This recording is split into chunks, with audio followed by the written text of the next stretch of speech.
सुप्रभात बच्चों आज हम आपकी पुस्तक अनमोल का पहला पाठ पढ़ने वाले हैं। ध्यान से समझना। पथ आलोकित कर दो। पाठ का क्या नाम है? पथ आलोकित कर दो।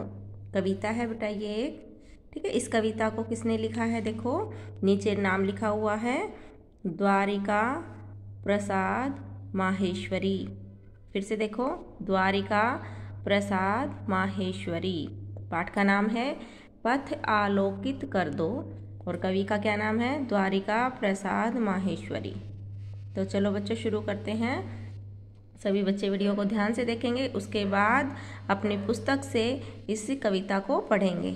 ठीक है, और कविता को याद भी करेंगे। ठीक है। पथ मेरा आलोकित कर दो, नवल प्रातः की नवल रश्मियों से मेरे उर का तम हर दो। कवि क्या कह रहा है? इस कविता में जो कवि है वो भगवान से प्रार्थना कर रहा है कि हे प्रभु, पथ मेरा आलोकित कर दो। पथ मतलब रास्ता, मेरा, ठीक है, आलोकित कर दो। आलोकित का मतलब प्रकाशित कर दो। मतलब कहने का ये है कि मेरे रास्ते में प्रकाश भर दो, नवल प्रातः की नवल रश्मियों से। नवल मतलब नई, प्रातः मतलब सुबह की, नवल नवल मतलब नई, रश्मि रश्मि होती है किरणें।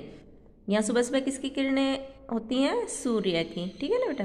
तो सुबह जो नई नई सुबह हुई है उसमें जो नई नई किरणें हैं उनसे मेरे उर का, उर मतलब हृदय का, तम मतलब अंधकार, हर दो मतलब दूर कर दो। हे प्रभु, जो नई नई किरणें हैं सूरज की उससे मेरे हृदय का अंधकार दूर कर दो। मैं नन्हा सा पथिक विश्व के पथ पर चलना सीख रहा हूँ। मैं नन्हा सा विहग विश्व के नभ में उड़ना सीख रहा हूँ। यहाँ कवि अपने आप को एक राहगीर बता रहा है कि मैं एक छोटा सा राहगीर हूँ, विश्व के पथ पर चलना सीख रहा हूँ। इस दुनिया के रास्तों पर चलना अभी मैं सीख रहा हूँ। मैं नन्हा सा विहग, मैं एक छोटा सा पक्षी हूँ जो विश्व के नभ में उड़ना सीख रहा हूँ, जो इस संसार के आसमान में उड़ना सीख रहा हूँ। पहुँच सकूँ निर्दिष्ट लक्ष्य तक, मुझको ऐसे पग दो पर दो। जब कवि अपने आप को पथिक बता रहा है, पथिक मतलब राहगीर, तो कह रहा है कि मैं पहुँच सकूँ निर्दिष्ट लक्ष्य तक, मुझ में इतनी हिम्मत दो, इतना हौसला दो, इतनी ताकत दो कि मैंने जो अपना लक्ष्य निर्धारित किया है, निश्चित किया है, उस तक मैं आसानी से पहुंच जाऊं। ऐसे मुझे पग दो, पग दो मतलब पैर दो, और पर दो मतलब पंख दो। जब अपने आप को पथिक कह रहा है तो अपने लिए पैर मांग रहा है चलने के लिए, क्योंकि अपने लक्ष्य पर तो जब ही चल पहुंचेगा जब वो चल पाएगा। और यहाँ वो पक्षी कह रहा है अपने आप को कवि, तो पंख मांग रहा है भगवान से कि ऐसे पंख दे दो कि मैं अपने निर्दिष्ट लक्ष्य पर पहुंच जाऊं। मतलब जो मैंने लक्ष्य निश्चित किया है वहां तक मैं आसानी से पहुंच जाऊं। आगे देखो, पाया जग से जितना अब तक और अभी जितना मैं पाऊं, मनोकामना है यह मेरी, उससे कहीं अधिक दे जाऊं। कवि कह रहा है कि हे प्रभु, पाया जग, जग मतलब संसार, से जितना अब तक मैंने इस संसार में आकर जितना कुछ पाया है, जो कुछ पाया है, और अभी जितना मैं पाऊँ, और भी जितना मैं अब आगे पाने वाला हूँ, मनोकामना है यह मेरी। मनोकामना होती है मन की इच्छा। हे प्रभु, मेरे मन की यह इच्छा है उससे कहीं अधिक दे जाऊँ।